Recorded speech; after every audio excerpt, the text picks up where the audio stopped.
Doctor صاحب جمہوری system ہم لے کر چل رہے ہیں لیکن کیا وجہ ہے اس نظام کے تحت ہماری سیاسی جماعتیں مضبوط نہیں ہو رہی؟ جیسا کہ ایاز صاحب نے کہا اس ماحول میں تو گروتھ ہی نہیں کر پا رہی ہماری سیاسی جماعتیں۔ دیکھیے، جب ہم یہ گفتگو کرتے ہیں بنیادی طور پر ہم نے سیاستدانوں کی اور سیاسی عمل کی مذمت کرنی ہوتی ہے۔ کہا جاتا ہے کہ الیکشن سے کیا سٹیبلٹی آئے گی، تو اس کا مطلب تو یہی ہے کہ انسٹیبلٹی رہتی ہے، لہذا الیکشن کی کیا ضرورت ہے، مسئلے ہی نہیں حل ہوتے۔ اچھا، جمہوریت کی کیا ضرورت ہے؟ کیا سیاستدان ہمارے مسائل حل کر دیں گے؟ چونکہ مسائل حل نہیں کیے لہذا ہم کہیں سیاستدانوں کو بند کر دو۔ تو سوال یہ ہے کہ اگر جمہوریت سے آپ کے مسائل حل نہیں ہوئے تو کیا غیر جمہوری نظاموں نے جو پاکستان میں رہے ہیں، بغیر آئین کے یہاں نظام چلتے رہے ہیں، کیا انہوں نے ہمارے مسائل حل کر دیے؟ اب بحث ہے، اب پرابلم ہماری یہ ہے کہ تاریخ کو ہم استعمال کرتے ہیں سلیکٹیولی، تاریخ کو ہم استعمال کرتے ہیں آج کی ضرورت کے مطابق۔ اچھا، تاریخ کا ہم کمپریہنسو ویو نہیں لیتے۔ یہی وجہ ہے کہ ہمیں یہ بات سمجھ میں نہیں آتی کہ جمہوریت اس طرح نہیں ہے کہ آپ سوئچ بورڈ پہ بیٹھیں، آپ نے بٹن دبایا لائٹ آن ہو گئی، آپ نے بٹن دبایا ٹیلی ویژن چل گیا، اور ایک اور بٹن دبایا تو آپ کا اسٹیشن چینج ہو گیا۔ یہ اس طرح جمہوریت نہیں آتی۔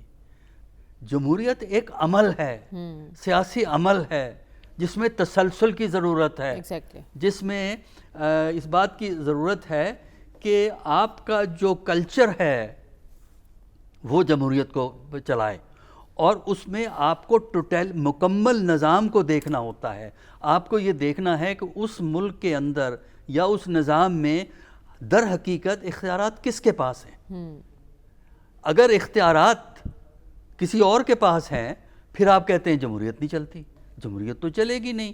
تو لہٰذا آپ کے ہاں جمہوریت صرف اتنی ہی چلتی ہے جتنا کچھ لوگ چلوانا چاہتے ہیں۔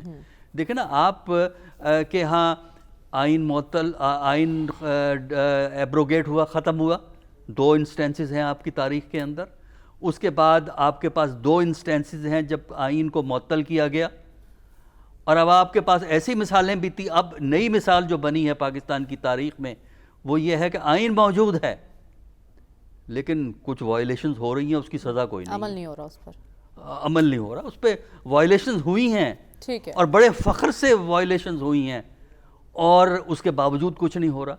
تو جب آپ کا یہ حال ہے کہ جمہوریت اچھی ہے اگر میرے مقاصد کو پوری کرے، اگر جمہوریت کو کامیاب کروانا ہے تو جب جمہوریت آپ کے خلاف فیصلے دیتی ہے وہ فیصلے بھی آپ قبول کریں اور زندگی کو پورے عمل سے چلنے دیں۔ اگر کبھی اختیار اس کے پاس ہے، کبھی اختیار اس کے پاس ہے، مجھے یہ بتائیے پارلیمنٹ کتنی پاورفل ہے پاکستان کی؟ بالکل نہیں، مجھے بتائیے نا، کہاں ہے؟ پاکستان کا ماڈل ہائیبرڈ ماڈل اس کو کہتے ہیں انگریزی میں۔ ہائیبرڈ کا مطلب ہوتا ہے مکسڈ، کہ کچھ اختیارات جو الیکٹڈ لیڈرز کے پاس ہوتے ہیں، کچھ اختیارات بیوروکریسی کے پاس ہوتے ہیں، کچھ دوسرے اداروں کے پاس ہوتے ہیں، اور کچھ آپ کے اختیارات اس لیے معطل ہو جاتے ہیں کہ آپ بین الاقوامی قوتوں پہ انحصار کر رہے ہوتے ہیں، لہذا ان کو بھی خوش رکھنا ہے، ان کو بھی خوش رکھنا ہے، ان کو بھی خوش رکھنا ہے، تو سیاستدان بیچارے کیا کریں؟ تو میرے نزدیک پاکستان میں جمہوریت ایک حد تک ہے لیکن لولی لنگڑی ہے، اور دوسرا یہ ہے کہ جمہوریت کی کوالٹی کم ہے، اس لیے کہ ہمارے معاشرے کا مزاج جمہوری نہیں ہے۔ اور جس معاشرے میں اسٹیٹ کے ادارے مضبوط ہوں، اسٹیٹ کے ادارے پولیٹیکل پروسیس کو تبدیل کر سکتے ہوں، وہاں جمہوریت ہمیشہ خطرے میں رہے۔ ٹھیک ہے، تو آپ نے سوال اٹھایا کہ جمہوری نظام کے دعوے دار پارلیمنٹ کا کردار اس میں کیا ہے؟